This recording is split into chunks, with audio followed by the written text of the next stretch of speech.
இன்றைய வாக்குத்தத்தம். அவரது மேலுடையின் ஓரத்தையாவது அவர்கள் தொட அனுமதிக்குமாறு அவரை வேண்டினர்.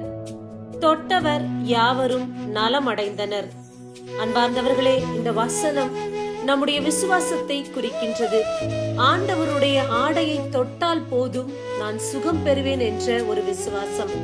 தொட வேண்டி அனுமதி கேட்டனர். தொட்டவர்கள் எல்லோரும் சுகத்தையும் பெற்றுக்கொண்டனர்.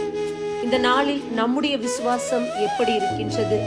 இந்த காரியத்தை இறைவன் நிச்சயமாக எனக்கு நடத்தி கொடுப்பார் என்ற தயங்காது விசுவசிக்கின்றோமா? அல்லது கொடுப்பார், கொடுக்காமலும் இருப்பார் என்ற ஐயப்பாடோடு நம்முடைய விசுவாசம் இருக்கின்றதா?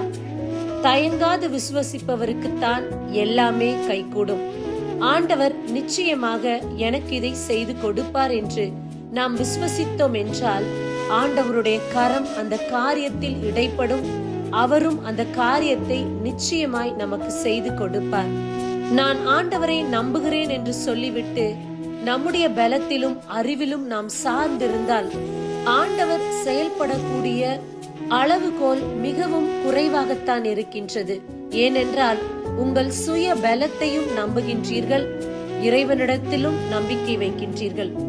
உங்கள் நிலைப்பாடு ஆம் என்றால் ஆம், இல்லை என்றால் இல்லை என்று இருக்கட்டும். இறைவன் செய்து முடிப்பார் என்றால் உங்கள் முயற்சி எல்லாமே இறைவனுடைய கரத்தில் இருக்க வேண்டும். இறைவனிடத்தில் தயங்காது விசுவசிக்க வேண்டும். அப்படி விசுவசித்தீர்கள் என்றால் நீங்கள் நினைக்கக்கூடிய காரியம், உங்களுடைய போராட்டம், உங்களுடைய பிரச்சனையில் ஆண்டவர் இடைப்படுவார். காரியங்களை நிறைவேற்றி ஜெயமாய் முடித்து தருவார். இறைவனை மட்டும் நம்புவோம். ஆமேன். God bless you.